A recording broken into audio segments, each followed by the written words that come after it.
Welcome back to the channel. We have another college football video for you today. Today we are going to be taking a stab at predicting the top players who have a 95 overall or better in this year's game. Comment who you think should be a 95 plus overall player in this year's game. So with all that out of the way, let's get into the video.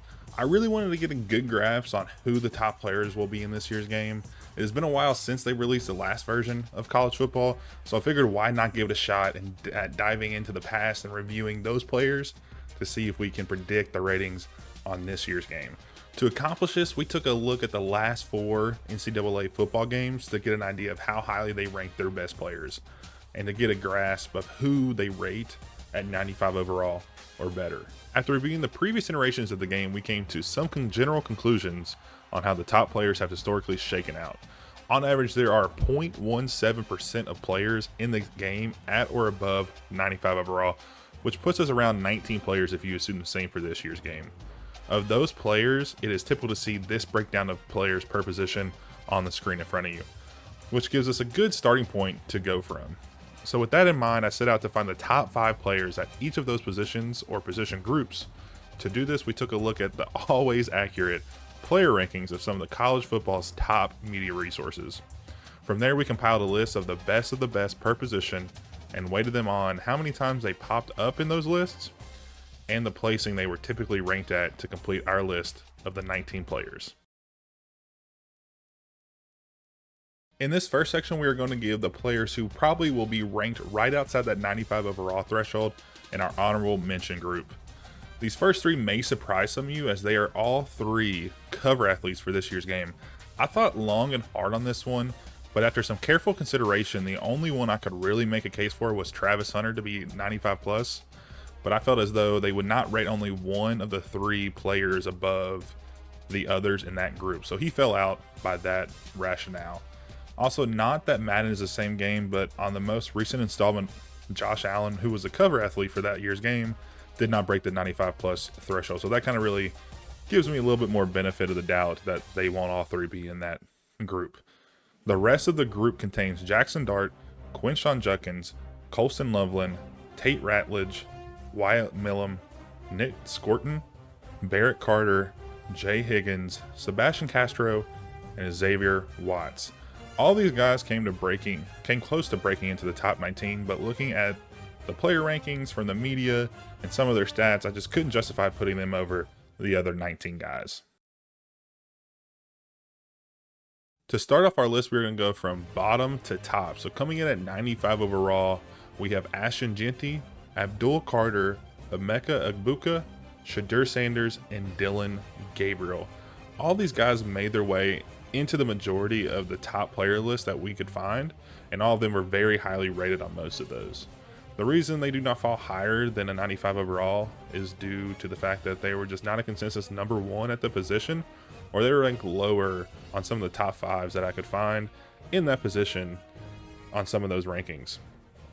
I am sure that a lot of you may disagree with this, but there's a case to be made for each and every one of these players breaking the 95 plus overall on the ratings list. If you think differently, let me know in the comments, and I would love to have a discussion on what you all think. Moving on to our second to last group, we have the 96 overall players. In reality, I can see these guys being anywhere from a 95 to 97 overall, but I wanted to separate them from our last group, so we took the middle out of those overalls to break it up a little bit. With that being said, these 4 guys are surely to be rated above 95 overall in this year's game. The 4 who make the cut in this group are Harold Perkins, Benjamin Morrison, this is probably going to be wrong, Tetaroa, McMillan, and Jalen Milrow. All 4 of these guys were rated in the top 5 on every power ranking list I used, and most of them were in the top 2 or 3 on that list. Like I said, these guys may not fall right at 96, but it is clear they will be in the upper echelon of the players in the game. Coming to our last section, we have the locks. This group will not only be rated 95 plus, but they will be the best player at their positions and maybe even the game. Coming in first, we have Malachi Starks, the safety for the Georgia Bulldogs, coming into the year with 121 career tackles, with 52 of those being last year, and national title hopes on the horizon. There's no way he isn't one of the best players in the game. Next up, we have another safety, Caleb Downs. Downs will be leading the secondary for the Ohio State Buckeyes this year, coming into this year off of a year where he had 107 total tackles, with 70 of those being solo. It's hard to make a case for him not to be here. Staying in the secondary, we have a cornerback out of Michigan, Will Johnson. He was a consensus quarterback one in the college ranks this year, and with 27 tackles in each of the past 2 seasons and averaging 3.5 interceptions per year, it is easy to see why. With the championship under his belt, he also lays claim to the best cornerback in college football. Moving to the big guys, we have the defensive lineman from Tennessee, James Pierce Jr. He was another consensus #1 player at his position in the preseason rankings, and after a year of racking up 9.5 sacks and 27 tackles, it made too much sense not to rank him this high. Flipping to the other side of the ball, we have 2 offensive linemen filling up spots 14 and 15 are our top 19. Those guys are Kelvin Banks from Texas and Will Campbell from LSU. Banks anchored the line to an offense averaging 432 total yards last season, and Campbell was a lead man up front for an offensive who put up a mind-boggling 543 yards per game last year.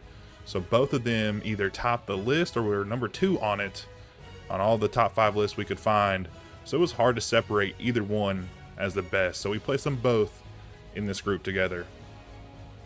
Moving on to our skill positions, we have a wide receiver from Missouri, Luther Burden III. After a year where he amassed over 1,000 yards receiving on 86 catches, where he also brought in 9 touchdowns, he topped all power rankings lists as a consensus top wideout in the nation. So he makes his list as well.